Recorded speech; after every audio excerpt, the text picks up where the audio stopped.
नमस्कार मित्रांनो, F3मध्ये आपणा सर्वांचे स्वागत आहे।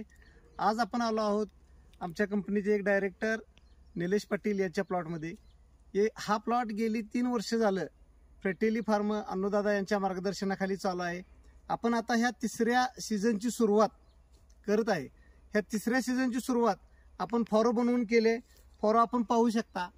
हा फॉरो बनवण्याचा उद्देश ठिबक मधनं पडलेलं जे पाणी आहे ते दोन्ही बाजूला इव्हन डिस्ट्रीब्युशन मिळावं यासाठी हा फॉरो बनवून घेतलेला आहे।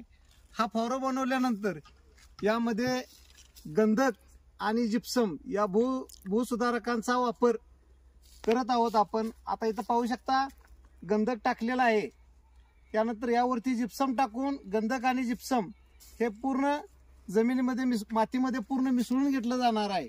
प्लॉटसाठी आपण 200 किलो सल्फर आणि 500 किलो जिप्समचं ऍप्लिकेशन करतोय। आता हे 200 आणि 500 किलोचं ऍप्लिकेशन आपण कशावरून ठरवतोय तर ह्या जमिनीमध्ये किती मुक्त चुना आहे आणि किती सोडियम आहे ह्यावरती हे ठरत असतं। आपण आता पाहू शकता सल्फरवरती जिप्सम टाकायचं काम चालू आहे आणि हे जिप्सम टाकल्यानंतर हे जिप्सम आणि सल्फर मातीमध्ये मिसळून घ्यायचं काम अशा पद्धतीनं चालू आहे।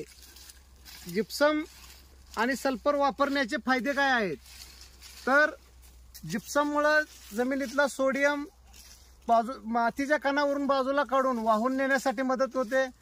तर सल्फर वापरल्यामुळे जे कॅल्शियम कार्बोनेट म्हणजे चुना आहे त्यापासून कार्बोनेट बाजूला होऊन कॅल्शियम झाडाला अवेलेबल होण्यासाठी मदत होते।